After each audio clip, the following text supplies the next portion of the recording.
Well,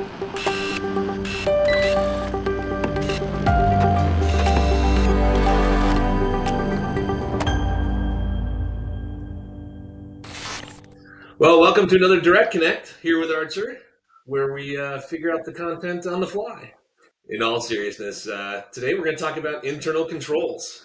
A lot of conversations in the industry, more so in the last 2-3 years than previous. Leonard, what do you first from internal controls? Where have you been spending your time? What are you seeing in the industry? Sure. Thanks, Mark. Good morning, all, or good afternoon, whatever time, or good evening, depending on when you're watching this. Internal controls are something that we've been encountering a lot with our clients. Probably the question I get asked the most about internal controls is, are they required? How are they being audited? There's been some confusion back and forth insofar as required internal controls programs over the years. Currently, the answer is no, they're not required. I've not heard of any findings related to internal controls specific to the controls themselves, right? But obviously, a failure to implement some form of internal controls could lead to compliance issues. Stacy, what are your thoughts?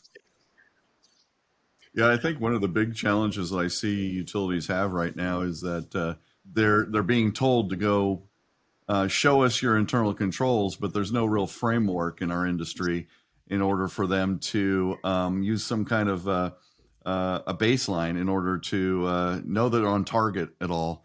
So I think what utilities often are doing are reacting to an upcoming audit where the auditors are sending them out a survey or a form and saying, hey, tell us what all your internal controls are, and they're scrambling. And that's quite common. Of course, there are the exceptions. There are some utilities that have spent a lot of money and a lot of time on building a real internal controls program, so they're more ready. But I think that's our biggest challenge is how do we educate the utilities on what they need to do? Well, what is an internal control? What does that look like? Is it just a repeat of the SIP standards or the OMP standards and just say, okay, this thing we're doing, that's an internal control. I've heard it all, in the different regions. Each region seems to have a different idea of what they expect out of the utilities. So that's going to be something we have to help everyone overcome. Stacy, you mentioned something about maybe those organizations that are more mature. Are you seeing those folks use automation in tracking and documenting and cataloging their internal controls, or is it widely manual? I've seen it both ways. I've seen utilities maybe on their second go at implementing their internal controls, where they started off like, let's go buy this tool and let's automate everything right now. We have this process and we'll automate it on the fly. That doesn't tend to work very well. What the real mature ones have done is spent time building the process and identifying those control points along the way, and then maturing the implementation of that process with those controls in place. Therefore, now they have a good process.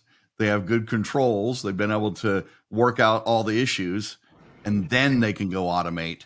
Automation is obviously the goal where it makes sense, because humans tend to be error prone.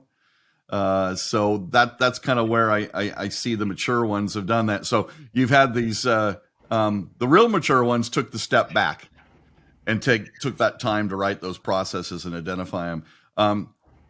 There are mature ones that are on their second go around where they made that mistake. So I think those that haven't embarked on that journey, they should take some lessons about trying to automate too soon. Take your time, write it down, build process flows, swim lanes. I love swim lanes. And identify the control points. Really think about those preventative, detective, corrective type of controls and where they fit into the process. And don't just make them up. Those that are mature have spent the time really looking at it from an effective and efficiency perspective, not just to have controls in order to show your auditors. Make controls that work for you that make the system, the process, error prone. That's the goal here. We're trying to avoid errors, mistakes. We want to make sure that these controls are leading to whatever that objective is. Excellent comments there, Stacy. If I can ping off a couple things you said. Yeah, kind of this concept of utilities scrambling to put something together when the auditors are coming. They want to see internal controls. Okay, well, what do we have? And, again, almost anything can be presented in the form of sounding like a control, right? And oftentimes, evidence that's presented as controls isn't really technically a control.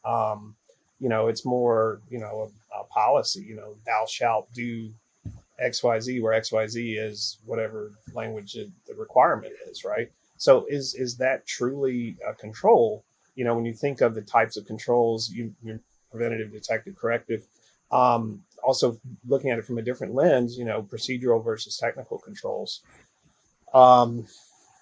Certainly both are valid approaches depending on the type of action you're trying to ensure happens. Because at the core of controls, internal controls, that's what it is, right? So you have a requirement to do something, and the control is this, power or influence that ensures that thing happens, hopefully in the manner and time frame, in which you expect, right? But, from an automation perspective, like you were talking about, I think technical controls are kind of the ones, where some technical thing has to happen, probably, maybe within a period of time.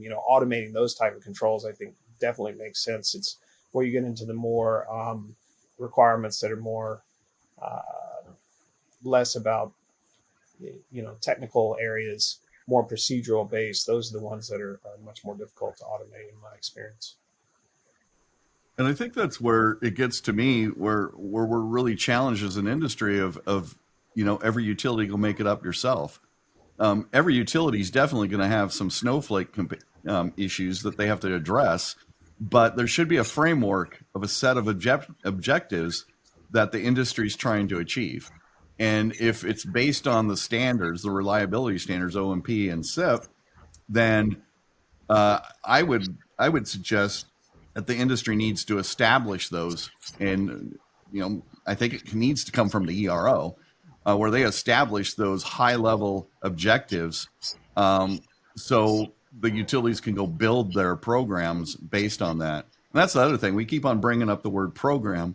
A program isn't just a survey or a form or a spreadsheet that lists a bunch of controls and what type they are. It's a actual program that builds these answers to the things that you were just saying, Leonard, about what type of controls do we need? How do we manage those controls? What are the frequencies that we're going to test these? What is the methods by which we test them? Which department is going to be responsible for these, the roles and responsibilities established with those. So, when they say they're looking, they being our regulators, they want an internal controls program. The program is that umbrella that sets the stage for your organization.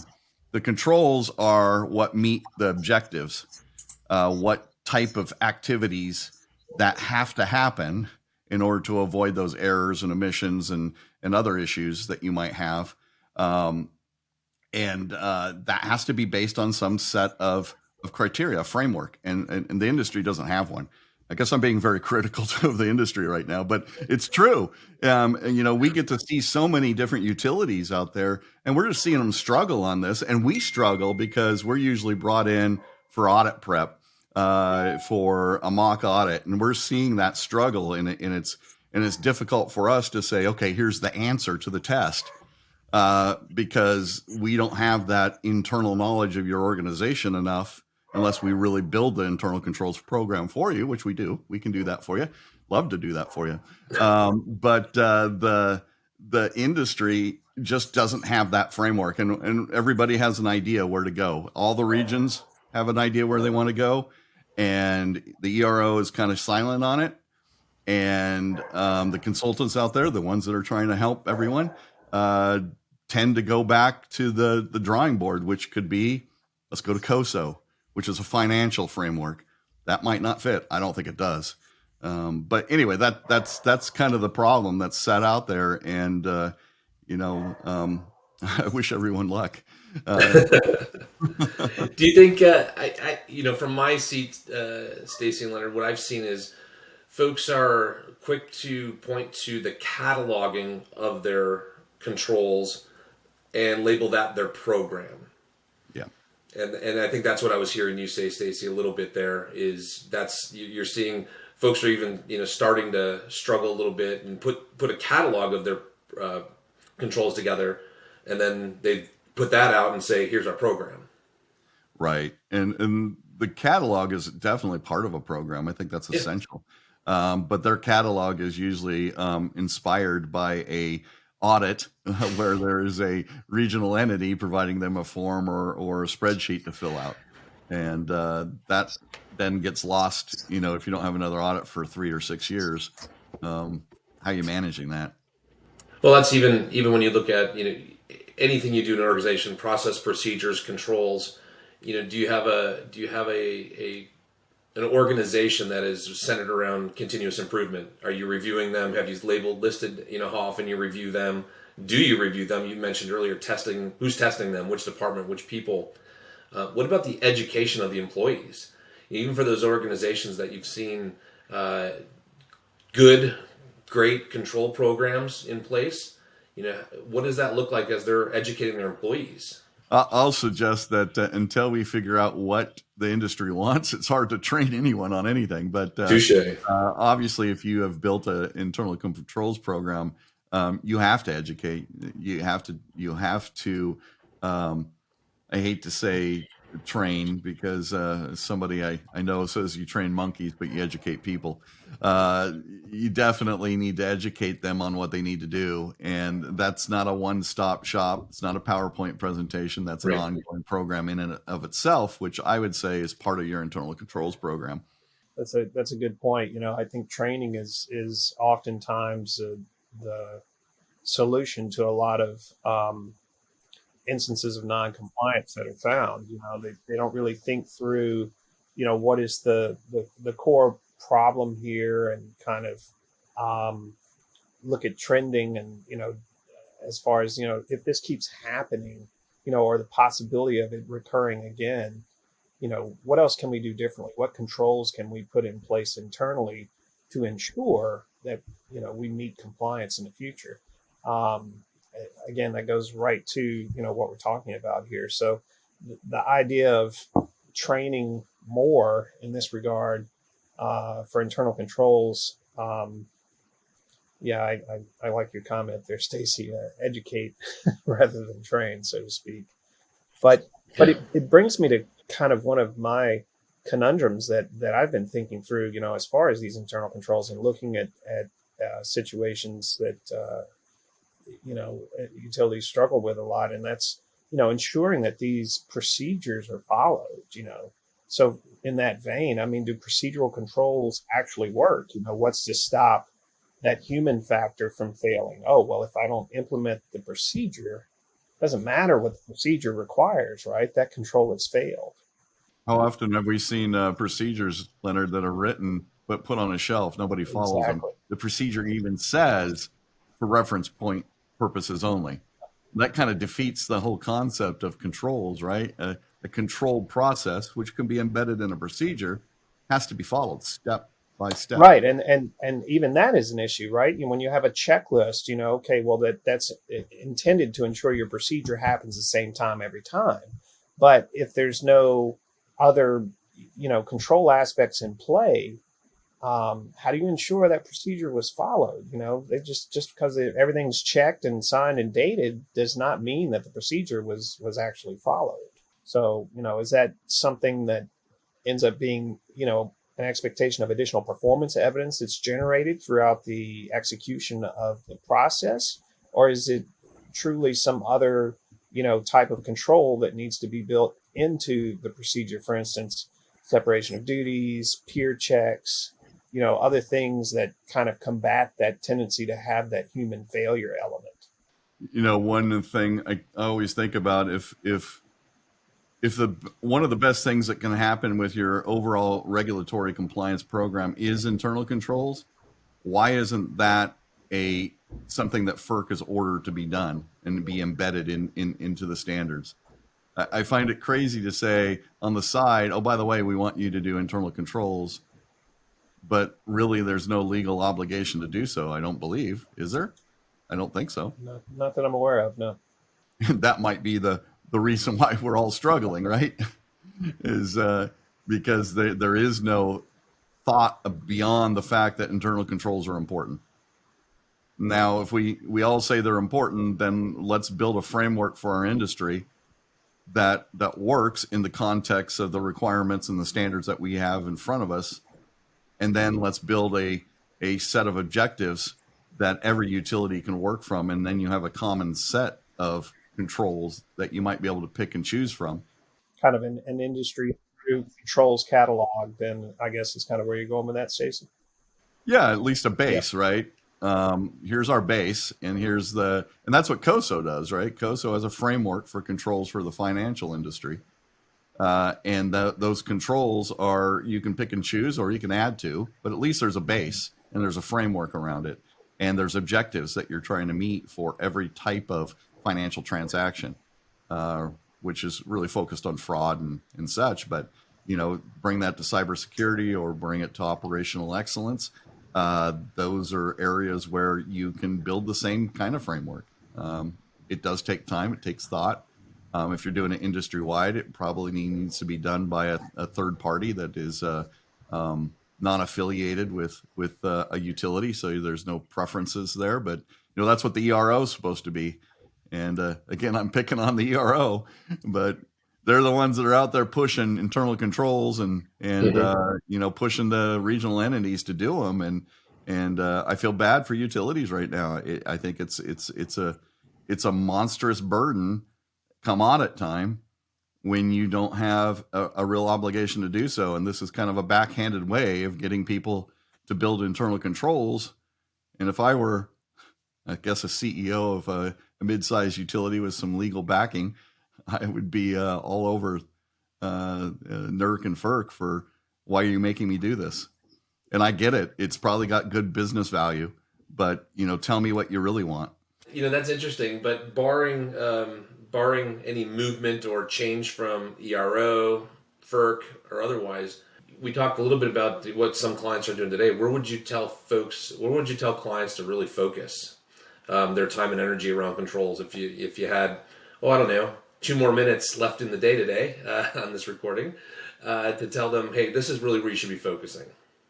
I think the first focus is to get yourself, your team, your company knowledgeable about what internal controls really are.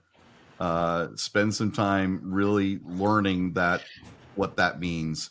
I've heard so many different definitions and explanations out there.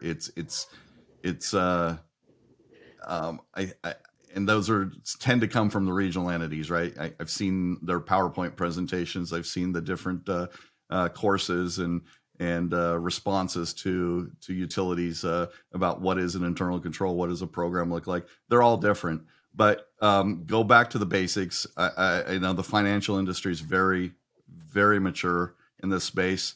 Learn what they're doing. Teach yourself, teach your team, teach your organization. I think that's where you need to be right now. Yeah, excellent point, Stacy. From my perspective, again, I think internal controls, regardless of whether they're explicitly required or not at some future point, I think, they're still highly encouraged as a means of, potentially avoiding findings related to non-compliance with the actual requirements, right? And as you're implementing controls, I think performance evidence that is captured as part of that control happening isn't just busy work to demonstrate internal controls. I think that also applies to demonstrating you're being compliant, right?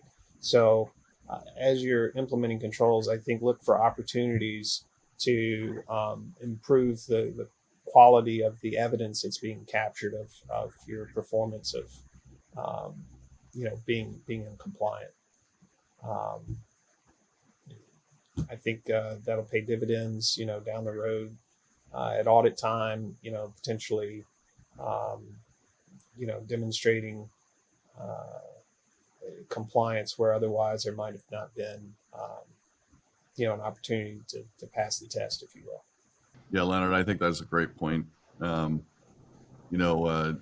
Despite my negativity about the controls, it's definitely a positive thing. I mean, you really need to do them, and there's business value to do so. You can definitely make your organization stand out in a positive way, and opportunities for growth within your entire organization is possible with good internal controls. Instead of spending time fighting fires, you're now spending time improving your processes and efficiency and effectiveness. And that's what you want to do from a business perspective. You don't want to spend all your time doing self-reports, dealing with issues regarding failures or possible failures. So that's the value of doing these. I am big on internal controls, but I'm big on doing them right. And spending the time, and they do cost. There's no doubt about it. There is a upfront cost, but the back end is an enormous amount of savings and enormous amount of good business value. Well, Leonard, Stacy, thank you guys very much for joining us on DirectConnect here at Archer. Appreciate your time and look forward to the next topics. Doggone it, I had another 3 hours prepared. You keep right on talking, and we'll see who stays tuned in. Gentlemen, thank you. All right. Thanks, everyone. Thank you, Mark. Appreciate it. Stay up to date on all the videos we release here at Archer by clicking on the subscribe button. Click on the bell to be notified right away when we release new videos. If you know of a topic or someone you think we should talk to on DirectConnect, please let us know in the comments below.